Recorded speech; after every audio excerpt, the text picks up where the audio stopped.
Welcome to Decoded, where we break down all the best strats and plays from the Valorant Champions Tour to help you in your ranked games.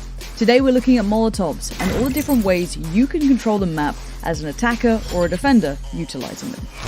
So, what is a Molotov? Great question. A molly is the ability that creates a temporary area of hazard on the ground. This includes Brimstone's Incendiary, Phoenix's Hot Hands, Viper's Snakebite, or Killjoy's Nano Swarm. Most mollies cause damage to any player that stands inside of the area of effect, but there are some exceptions. For example, Sage's Slow Orb acts like a molly, but instead of dealing damage, it causes a movement speed reduction. Today, we'll mostly be focusing on the standard damage-dealing mollies, but some of these tips could be applied to other molly-like abilities as well. With all that said, let's dive into some examples from the VCT pros.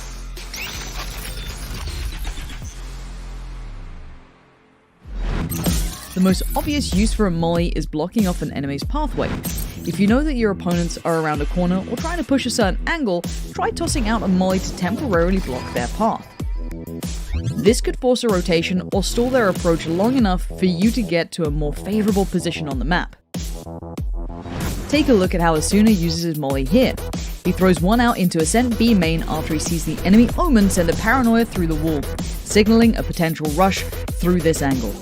Then after the fight, he throws another around the corner to briefly stall the push, again affording him just enough time to reload his low ammo. Asuna made creative use of his hot hands twice in a fight to slow the tempo of Envy's aggressive rush, giving him the time and the space he needed to get his picks. Let's toss it over to the man himself, Asuna. Get to explaining some of your favorite ways to use those mollies. We threw hot hands out immediately at the start of the round in order to get our Omen across so that we could have a flash and smoke, and so that he could be inserted in B main and he could be in a good spot. We also knew that most teams rush B in ranked and pro play, so we wanted to stall that down in case they did do that. However, since they went really quickly, we ended up in this scenario where they ran through our molly, two of them, and the other two were separated away due to the molly that I threw in the start. So, since we heard the two steps, I threw a Phoenix Flash, we got 2 kills, and since the Phoenix molly recharges, I was able to get another molly and throw it again in order to give me some room to work with, and so that I could push up and capitalize on the opponent. In hindsight, it's not a good play, but it is what we needed in order to try to get back into this game and build me up.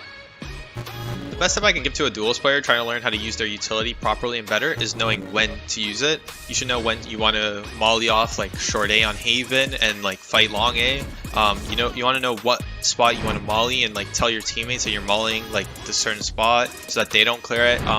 Most duelists struggle with abilities in general because they're used to just using their gun and just flash peeking and that's it. Let's say your teammate knows that someone's stuck in this corner, you can come and molly for them. Small stuff like that can just help out and elevate your gameplay to a different level. Another great use for mollies is catching your opponents off guard by hiding them inside a smoke. If you place your molly directly inside or just behind a smoke, you can make it impossible for players to see until they push through the smoke, at which point they already have taken a good chunk of damage. It's important to try and hide the molly as much as possible so that it doesn't peek out from the edges of the smoke. Otherwise, your opponents might notice before they push in. If you're playing an agent like Killjoy, who has a molly but not a smoke, try to coordinate with one of your teammates to pull it off. As an attacker, mollies are a key tool to help you clutch out your post-plant fights. After the spike is planted, you can put a molly on top of it to block defenders from getting close enough to defuse. A well-timed molly on top of the spike can checkmate a round, especially if the defenders don't have enough health to tank the damage while they defuse. This is also a great option to go for when you know you're about to die, as your mollies will stay active even after you've been killed. Instead of taking an unwinnable gunfight, try to prioritize getting your molly on top of the spike. The extra couple of seconds it could buy you on the explosion countdown might be more valuable for you and your team. Now let's recap everything we've learned so you'll be ready to use mollies like a pro in your next ranked game. Use mollies to block off essential pathways on the map when you know that your opponents are pushing through there. Hide a molly inside a smoke to catch your opponents off guard and punish them for pushing too aggressively. And as an attacker, use mollies to protect the spike from being defused in post-plant fights. Try incorporating these pro molly strats into your play and see how your rank improves. Thanks for checking out this episode of Decoded. Be sure to tune into the VCT to learn more pro strats to bring into your ranked games.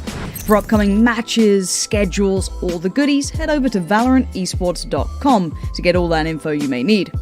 We'll see you next time, hopefully, for more tips and tricks direct from the VCT pros.